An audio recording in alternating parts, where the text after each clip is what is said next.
அப்பவும் முடியல. கடைசியில தன்னோட மானத்துக்கு எங்க இழிவு வந்துரும் அப்படின்னு சொல்லிட்டு, கிருஷ்ணா அப்படின்னு சொல்லிட்டு அந்த இடத்துல கூப்பிட்டுருக்கான். கு திரௌபதி கூப்பிட்டுருக்கா. ஸோ அந்த நேரத்துல அவ சொல்லி முடிக்கிறதுக்குள்ளேயே நான் அந்த நேரத்துல அந்த இடத்துல இருந்தேன். அதனால யாரும் கூப்பிடாம போய்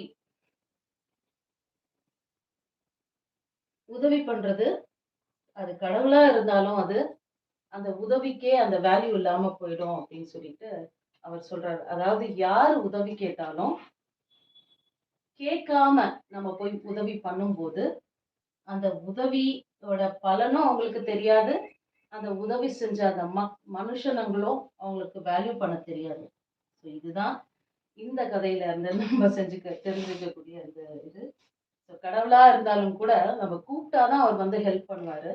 ஸோ நம்மளோட வாழ்க்கையில நம்ம ஒவ்வொரு நாளும் நம்ம படக்கூடிய அந்த போராட்டத்துல, கஷ்டத்துல ஏதோ ஒரு நாள் நம்ம கடவுள அழைச்சோம் அப்படின்னா தான், கடவுள் கண்டிப்பா நம்மளோட வாழ்க்கையில மனிதர்கள் ரூபமா